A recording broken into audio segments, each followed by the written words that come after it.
دیکھے کہ کس طرح انہوں نے جدوجہد کی اور کس طرح محنت کی، کس طرح لگن اور جفاکشی کے ساتھ وہ زندگی کے سفر میں قدم بقدم آگے بڑھتے رہے. ایک ایک زینہ انہوں نے طے کیا. انہوں نے کسی بھی شارٹ کٹ کے راستے سے یہ نہیں کہا کہ چھلانگ لگا کر جو بلندی کے اب آخرت اس پہ پہنچ جائیں، آخری سینے پر پہنچ جائیں.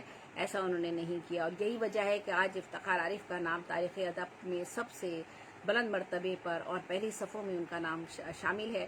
اور افتخار عارف کا نام ہم فخر اور بہت زیادہ جو ہے وہ عزت و احترام کے ساتھ ہمارے دلوں میں وہ بسے ہوئے ہیں. ہمیں کوئی زور زبردستی نہیں ہوتی، کوئی کسی کو زور زبردستی سے کسی کو عزت و مرتبہ اور مقام نہیں لے سکتا. یہ آپ کے دلوں کے فیصلے ہوتے ہیں. جب آپ کسی کا کام دیکھتے ہیں، کسی کی محنت دیکھتے ہیں، کسی کی لگن دیکھتے ہیں، وہ جب سب چیزیں سامنے آتی ہے تو خود بخود آپ کے دل میں ایک عزت اور ایک مقام اور ایک مرتبہ پیدا ہو جاتا ہے. بڑے بڑے ایوارڈ بھی کچھ نہیں کر سکتے. تو یہ آج افتخار عارف صاحب جو ہمارے درمیان ہیں، اور آج میں افتخار عارف صاحب کے حوالے سے یہاں پر بات کر رہی ہوں، اور آپ سب کے دلوں کی وہ دھڑکن ہے، اور ان کا کلام ہم سب کے لیے مشعل راہ ہے، اور ان کی زندگی بھر کی جو محنت ہے، جو انہوں نے کی ہے، وہ ہم سب کے سامنے ہے. اور یہی وجہ ہے کہ افتخار عارف جو ہے وہ اردو ادب میں ایک جو ہے وہ روشن منزل کا منارہ بن کر ہمیں نظر آتے ہیں، اور ہم اس کی طرف دیکھتے ہیں، ان سے بہت کچھ سیکھتے ہیں. تو افتخار عارف کے بچپن کا ذکر کرتے کرتے میں نے بہت سی باتیں درمیان میں کہیں. افتخار عارف کو بچپن سے ہی مطالعے اور علم حاصل کرنے کا بہت شوق تھا. افتخار عارف کو بچپن سے ہی، جیسے کہ میں نے آپ کو بتا ہی دیا کہ افتخار عارف کا بچپن جو تھا، بہت انہوں نے محنت سے اور لگن اور توجہ اور بہت ہی زیادہ جو ہے وہ تکلیف دہ حالات میں انہوں نے اپنا بچپن گزارا. اور لیکن اس کے باوجود افتخار عارف کو بچپن سے ہی مطالعے کا بہت شوق تھا، علم حاصل کرنے کی ان کو بہت زیادہ لگن تھی. گھر میں لانٹین کی روشنی میں رات گئے تک پڑھا کرتے تھے. لانٹین میں تیل ختم ہو جاتا اور وہ بجھ جاتی، اور افتخار عارف کے پیاس اور ان کا علم تشنا ہی رہ جاتا. آپ نے بچپن میں اس قدر کتابوں کا مطالعہ کیا کہ آپ کو چھوٹی عمر میں ہی ذوف بصارت کے باعث چشمہ لگانا پڑا. یعنی آج افتخار عارف کی آنکھوں پر ایک چشمہ دیکھتے ہیں جس کے شیشے بہت زیادہ موٹے ہو چکے ہیں. اس کی وجہ وہ علم اور کتابوں سے محبت اور لگن ہے، اور وہ کتابوں سے محبت اور لگن کی وجہ سے، چونکہ انہوں نے بچپن سے ہی بہت زیادہ مطالعہ کیا اور کتابیں پڑھنی شروع کی، جس کی وجہ سے ان کی بصارت جو تھی وہ بچپن سے ہی کمزوری کا شکار ہونا شروع ہو گئی تھی. جو اسکول کے استاد نے ایک مرتبہ اس ذوف بصارت کے باعث آپ کو چشمہ لگانا پڑا. جو اسکول کے ایک استاد نے انہیں نظر ٹیسٹ کروا کر لگوایا. اس وقت آپ 9ویں جماعت کے طالب علم تھے. ایک بار کھیلتے کھیلتے آنکھ میں کیل لگ جانے کے باعث آنکھ لہو لہان بھی ہو گئی تھی، اور آنکھ کا عمدہ علاج مؤثر نہ آنے کی وجہ سے آنکھ آج تک تکلیف دیتی ہے. افتخار عارف کا حافظہ بلا کا تیز ہے. آپ اپنی موجودہ زندگی سے مطمئن ہیں اور اللہ کے بہت احسان مند ہیں، اور پاکستان کی سرزمین، اس کی مٹی سے، اپنی اولاد، بیوی اور تمام آسائشات اور راحتوں سے بڑھ کر پاکستان سے محبت کرتے ہیں. یہ پاکستان جس نے انہیں عزت، منصب، شہرت، پہچان اور تشخص عطا کیا، انہیں بچپن کی تمام محرومیوں اور تلخیاتوں سے نکال کر ادبی حلقوں انتظامی امور میں انہیں عزت و توقیر اور پذیرائی کی بلندیاں بخشی. یہی پذیرائی ان کے لیے انبساط و طمانت قلب کا باعث بنی ہے. آئیے افتخار عارف صاحب سے جو میں نے کچھ سوالات کیے ہیں، اگر ان کے حوالے سے میں کچھ بات کرتی چلوں. اور گو کہ یہ انٹرویو کافی پہلے میں نے ان سے کیا تھی، بات چیت میری کافی پہلے ان سے ہوئی تھی. تو ان کے تاریخ ولادت میں نے آپ کو بتا ہی دی تھی. مقام ولادت لکھنؤ، 21 مارچ 1944. ابتدائی تعلیم ابتدا میں فرنگی محل کے دینی مدرسہ نظامیہ میں داخل ہوئے آپ، لیکن اس کے بعد پھر جبلی اسکول اور کالج سے انٹرمیڈیٹ کیا. BA MAS لکھنؤ یونیورسٹی سے کیا. MS لکھنؤ یونیورسٹی سے کیا. تصنیف میں مہر دو نیم، حرف باریاب، جہان معلوم، مکالمہ، درکلوندہ، شہر علم کے دروازے پر، 12واں کھلاڑی، کتاب دل و دنیا کلیات، افتخار عارف کی نظموں کا سندھی ترجمہ، written in the season of error ہے.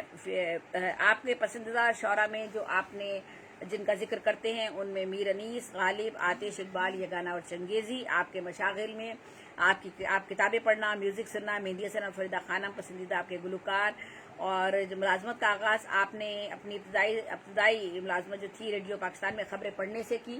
میڈیا پر کیریئر کا آپ نے آغاز کیا. ایک بلیٹن پڑھنے کے 10 روپے اس وقت ملا کرتے تھے. اگر نیوز ریڈر ترجمہ بھی کر لیتا تھا تو دونوں کاموں کے 15 روپے ملتے تھے. اردو ترجمے کا فن وہ کہتے ہیں کہ میں نے افضل صدیقی مرحوم سے سیکھا اور وہ جنگ سے وابستہ تھے. وہ میرے استاد کا درجہ رکھتے ہیں. 23 برس کی عمر میں کسوٹی کوئز کا پروگرام PTV سے شروع کیا گیا. عبید اللہ بیگ قریش پور ان کے ساتھ تھے. یہ انہی کا آئیڈیا تھا جب کراچی TV شروع ہوا اور یہ پروگرام ریڈیو کے بعد TV سے بھی چلا. ریڈیو کی ملازمت کے دوران آغا ناصر، رشید احمد، عزیز احمد مدنی، حفیظ ہوشیارپوری، احمد نسیم، شمش الدین بٹ، ظفر حسین، حسنین قطب، ریڈیو پاکستان کے ڈائریکٹر جنرل سلیم گیلانی اور اسلم اظہار صاحب سے متعارف ہونے کا ان کو وہیں موقع ملا. افتخار عارف صاحب کو اور ان احباب کی محبت اور تہذیبی ادارے میں انہوں نے بہت کچھ سیکھا. پھر پاکستان ٹیلی ویژن میں 28 برس کی عمر میں آپ اسکرپٹ ایڈیٹر گریڈ 8 پر آپ نے کام شروع کر دیا اور سینئر پروڈیوسر کے عہدے تک آپ پہنچے اور آپ نے کام کیا. ملک سے آپ نے باہر جانے کا آپ کا سلسلہ رہا، مشاعروں کے حوالے سے بھی اور مختلف حوالوں سے، اس کا میں ذکر کرتی ہوں. 1977 میں ملک سے باہر آپ چلے گئے. ایک مختصر سا media management course New York Columbia University سے کیا اور واپس آنے کے بعد BBC ٹیلی ویژن ریڈیو سے بھی پروگرام کیے. اردو مرکز قائم ہوا تو اس کے چیف ایگزیکٹو کی حیثیت سے اس کو عالمی سطح پر پہنچانے میں جی جان سے رات دن کام کیا. 1990 میں پاکستان واپس آ گئے اور جہاں تک پاکستان اکیڈمک آف لیٹرز کے ڈائریکٹر جنرل ہونے کے بعد آپ نے اس ملازمت کے دوران ادب کی ترقی اور ترویج کے لیے بہت کام کیا. بے شمار مطبوعات شائع ہوئیں آپ کے دور میں. خالد اقبال یاسر کی ادارت میں ادبیات سہ ماہی میں پنجابی، سندھی، پشتو، بلوچی زبان کے ادب کے تراجم بھی خصوصی شماروں کا دور شروع ہوا اسی عہد میں پہلی بار، بلکہ اس سے قبل بھی ہوگا، لیکن یہاں میں بتا رہی ہوں کہ خصوصی شماروں کا دور جو ہے یہ اس کا آغاز. اور پھر پاکستان میں پاکستانی لٹریچر کے عنوان سے انگریزی میں باقاعدہ رسالہ شائع کیا جس میں سارے پاکستانی زبانوں کی تحریروں کے تراجم انگریزی میں شائع ہوا کرتے تھے. آپ کو جب آپ کہ کن ایوارڈ اور اعزازات کے حوالے سے اگر میں بات کروں تو آپ کو پہلا شعری مجموعہ جو آپ کا مہر دو نیم آیا تھا اس پر رائٹر گلڈ کی جانب سے بہترین کتاب کا آپ کو آدم جی ایوارڈ بھی ملا. اور وہ آپ پہلے پاکستانی ہیں جسے ملک سے باہر رہتے ہوئے پرائڈ آف پرفارمنس ہلال امتیاز سے بھی نوازا گیا اور ستارہ امتیاز بھی مل چکا ہے. میں پہلے ذکر کر ہی چکی ہوں. اور ان کا کلام دنیا کی مختلف زبانوں میں ترجمہ ہوا ہے. بابا اردو ایوارڈ 1995 میں ملا تھا اور ڈپوش ایوارڈ بھی ان کو مل چکا ہے جیسا کہ میں نے اس سے پہلے ذکر کیا. آج کل آپ کے آپ کو اللہ تعالیٰ نے بہت ہی عزت اور پذیرائی بخشی. یہ اس رب کریم کا احسان ہے ہم سب لوگوں پر جو ہماری محنتوں کو صلہ ہمیں اس دنیا میں بھی دیتا ہے اور آخرت میں بھی دیتا ہے. آپ مقتدر قومی زبان کے صدر نشین کی حیثیت سے بھی آپ نے سرکاری ذمہ داریاں نبھائیں. نیشنل بک فاؤنڈیشن میں بھی آپ رہ چکے ہیں. آپ نے اپنی شاعری کا آغاز درجہ ہفتم میں کیا، یعنی 7ویں کلاس میں آپ تھے تو آپ نے شاعری کا آغاز کیا اور آپ کی ایک غزل اس وقت ایک رسالے میں بھی شائع ہوئی. طالب علمی کے زمانے میں بیت بازی کے لیے اساتذہ کے ہزاروں اشعار آپ کو یاد تھے. ماشاءاللہ حافظہ بہت بڑی چیز ہوتی ہے اور ایک زمانے میں میرا بھی حافظہ اچھا ہوا کرتا تھا لیکن اب تو بالکل ہی بیکار ہو چکا ہے وقت کے ساتھ ساتھ. تو اساتذہ کے آپ کو بیت بازی بھی جب حصہ لیا کرتے تھے تو آپ کو ہزاروں اشعار یاد تھے جن سے وزن، بحر، ردیف، قافیے کے اصولوں سے آپ کو متعارف ہونے میں مدد ملی. یوں شعر کہنے بچپن سے آپ نے شروع کر دیے. اس زمانے میں ایک آنا لائبریری محلے میں تھی. یوں دن بھر میں ایک کتاب پڑھنے کو مل جاتی تھی. عبدالحلیم شرر اور صادق حسین سردنوی کے اسلامی تاریخی ناول اس دور میں خاصے پڑھنے کو میسر آئے. لکھنے پڑھنے کے شوق میں خلفائے راشدین کے عہد کی تاریخ، بنو امیہ اور بنو عباس کے دور کی تاریخیں، مسلمان بر صغیر کے مختلف ادوار کی تاریخ میں آپ کو خاصی دلچسپی رہی. ساتھ ساتھ شاعری پڑھنے لکھنے کا شوق بھی آپ کو یہیں سے پروان چڑھا. اور اردو ادب میں آپ کا جو ہے حوالے سے جو کانفرنسیں ہوتی ہیں اس بارے میں آپ کی کیا رائے ہے؟ تو آپ کہتے ہیں کہ آپ ان کا مقصد تبادلہ خیال ہوتا ہے. جو کانفرنسیں منعقد کی جاتی ہیں اردو ادب کے حوالے سے، اکیڈمی ادبیات نے بھی کئی کانفرنسیں منعقد کی ہیں، عالمی کانفرنسیں. اللہ کا شکر ہے کہ مجھے بھی اس میں شرکت کرنے کا موقع ملا اور میں نے بھی اپنے مقالے پیش کیے اور میرے 3 مقالے اپروو ہوئے تھے اور اوپن کمپٹیشن تھا، وہ اخبار میں ایڈ دیا گیا تھا اور میں نے اس حوالے سے پھر رجسٹریشن فیس بھر کے جب اپنے مقالے بھیجے تھے تو میرے 3 مقالے وہاں پر اپروو ہو گئے تھے اور تینوں پھر مجھے رجسٹریشن فیس جو ہے وہ اکیڈمی ادبیات نے مجھے واپس کی. اور رجسٹریشن فیس بھی واپس کی اور بائی ایئر مجھے آنے جانے کا کرایہ بھی دیا اور میں نے وہاں جا کر مقالہ پیش کیا اکیڈمی ادبیات اسلام آباد میں جو لاسٹ ان کی کانفرنس ہوئی تھی. تو یہ کانفرنسیں ان کے مقاصد کیا ہوتے ہیں اور یہ کیوں کروائی جاتی ہیں، تو اس کے بارے میں افتخار عارف صاحب کہتے ہیں کہ اس کا مقصد تبادلہ خیال ہوتا ہے. مختلف ممالک اور شہروں سے ادبا، شعراء اور دانشور آتے ہیں، ایک دوسرے سے ملتے ہیں، بات چیت کرتے ہیں، اپنے اپنے شعبوں اور علاقوں میں کو تک وہ معلومات وہاں سے کچھ لے کر آتے ہیں، کچھ معلومات وہاں پہنچاتے ہیں. تو یہ مقاصد ہوتے ہیں ان کانفرنسز کے. ان سے ہم بہت کچھ سیکھتے ہیں اور سیکھنے کا یہ عمل ہمارا اس طرح سے آگے بڑھتا ہے. جہاں تک کانفرنس، سیمینار، ورکشاپ، مشاعرے اور ملازمت کے سلسلے میں بیرون ملک آپ گئے تو کم و بیش آپ نے تمام دنیا کے ممالک دیکھے ہوئے ہیں، جن میں چین، انڈونیشیا، آسٹریلیا، تیونس، یورپ، لنڈن، ماسکو، برلن اور پیرس اور امریکہ کے علاوہ کینیڈا، ایران، سیریا، گلف کے بھی آپ نے دورے کیے. بنیادی فرق آپ کہتے ہیں کہ بنیادی فرق کیا ہے جب آپ ملک سے باہر جاتے ہیں یا اپنے ملک میں ہوتے ہیں؟ تو کچھ چند جملے جو آپ نے کہے وہ کہتے ہیں کہ بنیادی فرق گملے میں کھلے اور زمین میں لگے پودے کے پھولوں کا ہے. گملے میں پھول کی زندگی دیر پا نہیں ہوتی، اسی طرح شاعری بھی اپنی زمین سے جڑی ہوئی ہوتی ہے. میں نے آغا حسن عابدی کی مالی امداد سے اردو مرکز لندن بنایا، جس کا ساری دنیا میں شہرہ تھا، لیکن پھر بعد میں پاکستان آ گیا. باہر کے مقابلے میں پاکستان کی زندگی زیادہ بامعنی ہے، زیادہ خالص ہے. یہی وجہ ہے کہ میں اب تک تنہائی کے باوجود اسلام آباد کی زندگی کو باہر کے آسائشوں پر ترجیح دیتا ہوں. افتخار عارف صاحب کے یہ الفاظ ہیں اور انہوں نے بے شک ان کا ایک شعر بھی ہے. میں بھی جب ان کے اشعار پیش کروں گی تو وہ شعر بھی ضرور پیش کروں گی کہ وہ کیسے اپنی وطن کی مٹی سے جڑے ہوئے ہیں. باہر آگے آپ کی خواہشات کے بارے میں اگر کہا جائے تو آپ کی خواہش ہے کہ اچھی شاعری تخلیق ہو سکے. میرا خیال ہے کہ ہر شاعر یہی چاہتا ہے کہ اللہ تعالیٰ کو اسے ایسا اچھوتا خیال دے دے، ایسا کوئی فکر اس کے دماغ میں ڈال دے کہ اس سے کوئی ایسا شعر تخلیق ہو جائے جو لوگوں کے لیے رہنمائی کا سبب بن سکے، اور وہ شعر جو ہے اس سے لوگ جو ہیں کچھ اپنے اصلاح زندگی کا کوئی کام لے سکے. تو ان کی بھی، افتخار عارف صاحب کی بھی خواہش یہی ہے کہ کوئی نہ کوئی اچھا شعر تخلیق ہو جائے. تو افتخار عارف صاحب کے تو بے شمار اشعار ہیں جو کہ ان کی اس خواہش کو پورا کرتے ہوئے ہمیں نظر آتے ہیں. جہاں تک کتاب کی اہمیت کے بارے میں بات کرتے ہیں تو افتخار عارف صاحب کہتے ہیں کہ اس عہد میں کامیاب آدمی وہی کہلاتا ہے جو مادی طور پر کامیاب ہے. دیکھیے کتنے بڑے بڑے ہمارے شعراء ادبا جو ہیں وہ زمانے کی ستم ظریفیوں کا شکار ہوتے ہیں اور ان کا تذکرہ بھی کرتے ہیں اور ذکر بھی کرتے ہیں. احمد ادیم قاسمی نے بھی کئی دفعہ جو ایوارڈ اور اعزازات ملتے ہیں ان کے بارے میں بات کی ہے، بہت کھل کر انہوں نے بات کی ہے. ہمارے افتخار عارف صاحب بھی یہ بات کرتے ہیں اور وہ کہتے ہیں کیونکہ تکلیف، جو شخص کسی بلند مرتبے تک پہنچتا ہے نا، اس کو زندگی میں تکلیف کا سامنا لازمی کرنا پڑتا ہے. کرب اور تکلیف اگر آپ نے نہیں جھیلی تو آپ بڑے مرتبے تک پہنچ ہی نہیں سکتے. یہ شاید اللہ تعالیٰ کی ایک آزمائش اور ایک امتحان ہوتا ہے. تو ہر کامیاب آدمی وہی ہوتا ہے. وہ افتخار عارف صاحب یہ کہہ رہے ہیں کہ آج کے دور میں ہر کامیاب آدمی اس کو سمجھا جاتا ہے جو مادی طور پر کامیاب ہوتا ہے. فضیلت کا معیار دولت ہے، آج کل اختیار ہے، علم ہے. علم، کتاب، ہنر، جوہر، فنون سے تو سارا معاشرہ بیزار ہوتا جا رہا ہے. کتنی ایک عمر کی ایک ریسرچ کے بعد ایک اتنا پڑھا لکھا آدمی جو عمر کی اس اسٹیج پر موجود ہے جہاں اس نے اپنی زندگی کے پورے تجربات کا نچوڑ ہمارے سامنے پیش کیا ہے، وہ یہ بات کہتے ہیں کہ ہم آج کے عہد میں کتاب سے کی اہمیت کم کس طرح ہو گئی ہے، یا کتاب سے یا ادب سے دلچسپی یا علم سے دلچسپی ہماری کس حد تک کم ہو گئی ہے، اور ہم کیا چاہتا ہے آج کا انسان. ہم میں سے زیادہ تر لوگ، کچھ سب کی بات تو میں نہیں کر سکتی، زیادہ تر لوگ افتخار عارف صاحب کہتے ہیں کہ ہم مادیت پرست ہو گئے ہیں اور ہمیں مادیت پرستی میں ہم نے سب کچھ بھلا دیا ہے. فضیلت کیا ہوتی ہے، دولت کیا ہوتی ہے. فضیلت کا معیار آج کل ہمارے پاس کیا ہے؟ دولت آ گیا ہے ہمارے ہاتھوں میں. دولت ہونی چاہیے، اختیار کوئی ہونا چاہیے، کوئی منصب ہونا چاہیے جس پر آپ بیٹھے ہو تو ہر چیز حاصل کر سکتے ہیں. اگر آپ کا بڑا منصب ہے نا، آپ کے پاس لپک لپک کے لوگ آئیں گے، آپ کو بڑے بڑے مشاعروں کی دعوت بھی دیں گے، آپ کو بڑے بڑے تنظیموں کے سربراہ بھی بنائیں گے اور ان میں آپ کی شمولیت بھی ہوگی آپ کی. تو معیار یہ ہو گیا ہماری فضیلت کا، علمیت کا، قابلیت کا، دولت اور مادیت پرستی. اور علم، کتاب، ہنر، جوہر، فن، اس سے تو سارا معاشرہ بیزار ہوتا چلا جا رہا ہے. کسی بھی معاشرے کی ترقی اسی وقت ممکن ہے جب علوم و فنون زندگی کی ترجیحات میں شامل ہوں.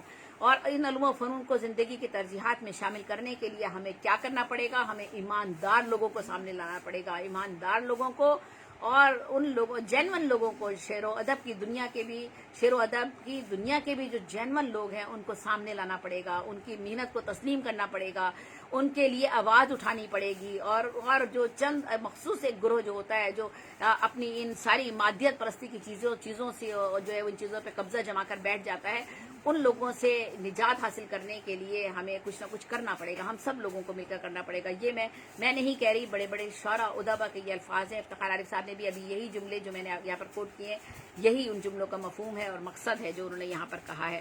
تو آپ کے خیال میں ادب ربع زوال کیوں ہے؟ تو یہ کب انحطاط کا شکار ہوتا ہے، کب عروج ہوتا ہے، کہنا دشوار ہے۔ افتخار عارف صاحب کہتے ہیں کہ ادب جو ہے وہ ہم کہیں کہ وہ زوال کا شکار ہے، تو یہ ہم نہیں کہہ سکتے، اس لیے کہ یہ پتہ نہیں چلتا کہ ادب کس وقت جو ہے وہ انحطاط کا شکار ہو رہا ہے، کب عروج پہ جا رہا ہے، کب زوال کا شکار ہو رہا ہے۔ یہ بہت دشوار ہوتا ہے یہ بات کہنا۔ جس قدر کتابیں اور رسالے آج کل شائع ہو رہے ہیں، اس لحاظ سے تو ادب ربع ارتقا نظر آتا ہے، پڑھنے والوں کی تعداد کم ہوتی چلی جا رہی ہے۔ دوسری بات یہ ہے کہ جب کوئی اچھا شعر یا اچھا ادیب یا شاعر سامنے آتا ہے تو اس کا مطلب ہے کہ دنیا کے توانا شاعری ہو رہی ہے۔ بے شک میں اس سے بالکل بھی مایوس نہیں ہوں، اور میں یہ کہتی ہوں کہ آج جب میں نے آن لائن مشاعروں کا آغاز کیا تو آن لائن مشاعروں میں ہزارہ شعراء ایک مرکز پر، ایک محور پر جمع ہوئے ہیں، اور بلا تخصیص سینئر، جونیئر اور امارت، غربت، گروپ بندی ان سب سے بالا تر ہو کر میں نے شعراء کے تعارف کو منگایا، اور ان کو سارے شعراء کو اور نوجوان نسل کے لوگوں کو بھی آگے لانے کی ہر ممکن کوشش کی۔ گو کہ لوگوں نے اس کام میں بھی تھوڑا سا میرے لیے مشکلات پیدا کی، لیکن میں ایک عزم کے ساتھ، ایک ہمت کے ساتھ، ایک حوصلے کے ساتھ کھڑی ہوئی، اور میں نے سوچا کہ شاید یہ کرونائی دور آیا ہے اور اللہ تعالیٰ نے مجھ سے اب شاید زندگی میں یہ کام لینا ہے، کیونکہ میں زندگی بھر تنظیمیں بنا کر شہرت حاصل کرنے کی خواہش مند کبھی بھی نہیں رہی۔ میں صرف اپنے کام سے وابستہ رہی، اور میرا کام ہی آپ کو پیچھے نظر آ رہا ہے کہ میں کس طرح سے اپنے کام سے جڑی رہی، اور میرا لکھنے پڑھنے کا کام جاری رہا۔ اگر میں کہتی ہوں کہ میں نے 50 سال اردو ادب میں کام کیا ہے تو 50 سالہ کام آپ کو میرا یہاں نظر آئے گا۔ تو بہرحال میں یہی بات کر رہی ہوں کہ ہاں، ہم نے جو ہے وہ جب بھی کسی ادیب اور شاعر کے لیے ہم کام کرنا چاہتے ہیں تو ہمیں ان لوگوں کو سامنے لانا پڑتا ہے، لیکن ہم سامنے لانے کے لیے راستے نہیں چھوڑتے، لوگوں کے لیے راستے مسدود کر دیتے ہیں۔ کسی بھی ایک اچھے شاعر کا اچھا کلام سامنے آتا ہے، کوئی اچھی تحریر اس کی سامنے آتی ہے، اس کی تعریف اگر کہیں سے ہونے لگتی ہے تو ہم سے برداشت نہیں ہوتا، ہم اسے پیچھے دھکیلنے لگتے ہیں، اس کے منفی پہلوؤں کو اجاگر کرنے لگتے ہیں۔ لیکن مایوسی گناہ ہے، مایوسی کفر ہے، اور زندگی اگر ارتقا کی طرف رواں دواں ہے تو ہر چیز ارتقا کی طرف رواں دواں ہے۔ ادب بھی ہمارا ارتقا کی طرف رواں دواں ہے۔ بے شمار ہمارے جینون لوگ ہیں، نوجوان شعراء بھی ہیں، جو ہمارے بہت سے سینئر شعراء سے اتنا عمدہ کلام کہہ رہے ہیں کہ اگر مضبوط کلام کی بنیاد پر ان کو مثلا نشینی عطا کی جاتی ہے، یا کسی ایک مصرے یا ایک شعر کی وجہ سے ان کو مثلا نشینی عطا کی جا سکتی ہے، تو ایسے ہمارے بے شمار نوجوان شعراء بھی ہیں۔ اگر کرائیٹیریا ہم نے رکھا ہوا ہے تو، حالانکہ یہ کرائیٹیریا نہیں ہے۔ کرائیٹیریا یہ ہوتا ہے کہ ہم ساری زندگی محنت کرتے ہیں، جس طرح سے ہمارے سامنے مثالیں ہیں، مستنصر حسین تاڑوی کی مثال ہے، اسلام امجد صاحب کی مثال ہے، مقصود صاحب کی مثال ہے، افتخار عارف صاحب کی مثال ہے، فیض صاحب کی مثال ہے، جالب ہمارے سامنے ہے، احمد دین قاسمی ہمارے سامنے ہے، انور صدیق کا نام لے لیجیے، آغا وزیر آغا صاحب کا نام، اب جس شخصیت کا بھی آپ نام لے لیجیے، آپ دیکھیے انہوں نے کام کیا ہے، ان کا کام ہمیں نظر آتا ہے۔ سماع اکبر آبادی کا نام لے لیجیے، 300 کتابوں کے خالق تھے وہ۔ آپ علامہ اقبال کا نام لے لیں، غالب کا نام لے لیں، میر تقی میر کا نام لے لیں، چند مصروں یا چند شعروں کی بدولت وہ سامنے نہیں آئے، انہوں نے اپنی تخلیق کو نہیں روکا، بلکہ وہ آگے ہی بڑھتے رہے اور کام کرتے رہے، اور یہی وجہ ہے کہ آج ایسے ہی لوگ ہمارے درمیان اگر ہمیں نظر آتے ہیں، اور جن کے پیچھے ہم چلنے کو اپنے لیے خوش قسمتی سمجھتے ہیں، وہ لوگ ہمارے سامنے ہیں۔ اور آج یہی وجہ ہے کہ میں افتخار عارف صاحب کے لیے بھی بات کر رہی ہوں، اور افتخار عارف صاحب کا مقام و مرتبہ اردو ادب میں کیا ہے، اس سے ہم تمام لوگ واقف ہیں۔ تو جہاں تک یہ ہے کہ افتخار عارف صاحب نے کہا کہ ہم مایوس نہیں ہیں، ادب جو ہے وہ جب سامنے تخلیق ہو رہا ہے، تو جب یہی بات افتخار عارف صاحب یہاں پر کہہ رہے ہیں، اور انہوں نے جب ان سے یہ بات کی گئی کہ کیا ادب جو ہے وہ زوال پذیری کا شکار ہے، کیا ادب جو ہے اس سے ہمیں مایوس ہو جانا چاہیے، کیا نوجوان شعراء اور ادیب پیدا نہیں ہو رہے ہیں، تو افتخار عارف صاحب نے کہا نہیں، ایسا نہیں ہے، یہ ہم نہیں کہہ سکتے کہ ادب جو ہے وہ کب زوال پذیر ہو رہا ہے اور کب عروج کا شکار ہو رہا ہے، یہ بات جو ہے اس کا فیصلہ نہیں کیا جا سکتا، لیکن جس قدر آج کل کتابیں اور رسالے سامنے آ رہے ہیں، شائع ہو رہے ہیں، اور جس طرح ہمارے شعراء اور ادبا بھی سامنے آ رہے ہیں خاص طور پر، تو اس سے تو یہ ظاہر ہوتا ہے کہ ادب جو ہے وہ ترقی پذیری کی ترقی کی جانب رواں دواں ہے، اور ہمارے یہاں نئے نئے لوگ جو ہیں وہ سامنے آ رہے ہیں، کام کر رہے ہیں، ان میں اچھے لوگ بھی ہیں اور ان میں جینون لوگوں کے ساتھ ساتھ جعلی لوگوں کی تو بہتات ہے ہی، خاص طور پہ شاعری کی دنیا میں ادب میں تو ذرا دوسرے ادب کے جو دیگر شعبے ہیں، یعنی اگر افسانہ نگاری ہے، ناول نگاری ہے اور تحقیق ہے، تنقید ہے یا دوسرے علوم ہیں ادب کے حوالے سے، دوسرے جو موضوعات ہیں ان میں تو ہمارے یہاں جینون لوگ زیادہ ہیں، اور لیکن شاعری کی دنیا میں جو ہے وہ ہمارے یہاں لوگوں نے اس کو صرف شہرت کا ذریعہ سمجھتے ہوئے بے شمار لوگوں نے جو ہے وہ شہرت کا جو ہے وہ اس کو ذریعہ بنا لیا ہے شاعری کو۔ تو شاعری کے جو مقاصد ہمارے زمانے میں ایک عہد میں ہمارے بڑے شعراء کے مد نظر رہے، جیسے کہ افتخار عارف صاحب کی میں بات کر رہی ہوں، ان کی میں نے جدوجہد زندگی کا آغاز کیا تو میں نے آپ کو بتایا کہ کس طرح سے انہوں نے زندگی کا آغاز کیا۔ آج وہ ہمیں جس مرتبے پہ نظر آتے ہیں وہ ایک دو دن کی محنت نہیں ہے، ان کی زندگی کی 60-70 سالہ زندگی کی وہ محنت ہے جس کی بدولت آج وہ ہمیں اس مرتبے اور مقام پر ہمیں نظر آتے ہیں۔ تو ہمیں ایسے لوگوں کی یہ مثالیں ہمارے سامنے ہیں، ہمیں ایسے ہی لوگوں کو سامنے رکھ کر آگے کام کرنا ہے، اور یہ نہیں سوچنا کہ صرف شاعری کریں گے تو ہمیں عزت مل جائے گی یا شاعری کریں گے تو ہم کو شہرت حاصل کر لیں گے۔ شاعری نہیں، ادب کے بہت سے شعبے ہیں، ہم کسی بھی شعبے کو اپنا سکتے ہیں۔ صرف ادب ہی کیا، ہم جس شعبے میں بھی کام کریں، جس حلقے کی طرف بھی جائیں، جہاں بھی ہم جائیں، ہمیں وہاں امانتداری کے ساتھ کام کرنا چاہیے اور ہمیں اسی چیز کو مد نظر رکھنا چاہیے۔ تو افتخار عاری صاحب نے بھی انہی باتوں کی نشاندہی کی ہے، اور وہ کہتے ہیں کہ ادب زوال پذیر نہیں ہے، اور یہ ادب جو ہے وہ آگے بڑھ رہا ہے اور بڑھتا رہے گا۔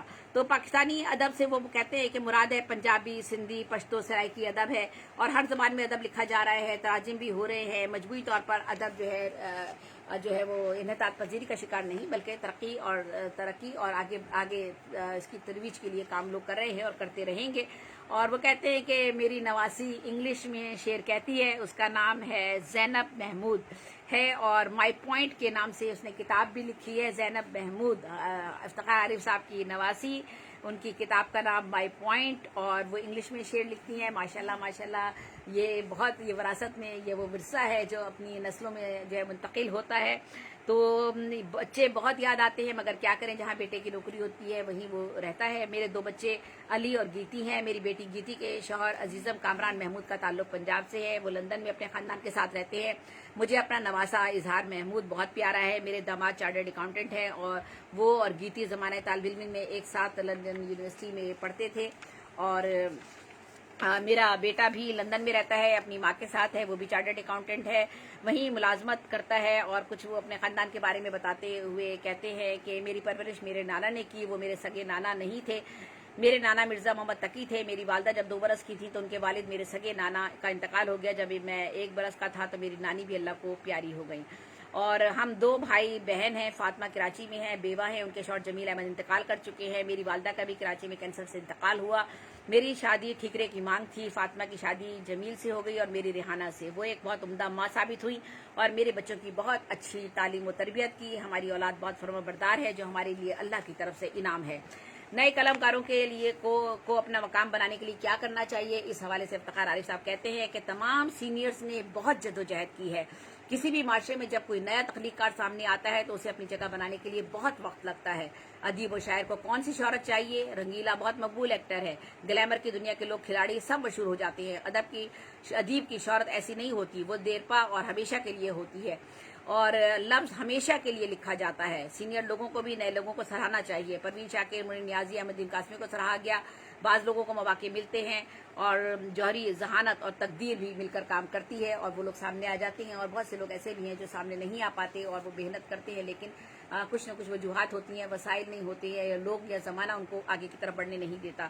پاکستان میں ادب کے حوالے سے کیا کام ہو رہا ہے، اس حوالے سے افتخار عارف صاحب کہتے ہیں کہ مختلف اصناف سخن میں تخلیق کار اپنا کام کر رہے ہیں۔ مرثیے کا بہت رواج پاکستان میں ہوا، بہت اچھا مرثیہ لکھا گیا۔ جوش ملی آبادی، سید آل رضا، نسیم امروہی، نجم آفندی، صبا اکبر آبادی، سیف زلفی، محسن نقوی، صفدر حسین، مصطفیٰ زیدی، مشتبہ زیدی، سحر انصاری، حسین ازمی، رئیس امروہی، شاہد نقوی، جوہر نظامی، فیض مہناز نے بہت عمدہ اشعار اور مرثیے لکھے۔ واقعہ کربلا پر بہت کچھ لکھا گیا ہے، اور غالب کا کلام تو بہت ہی وسیع ہے۔ مرثیہ منقبت فارسی میں بہت لکھی گئی ہیں، اس کا ترجمہ ہونا چاہیے۔ قصیدہ بھی لکھا گیا ہے، اور میری بھی خوش قسمتی ہے کہ میں نے بھی مرثیے تخلیق کیے ہیں۔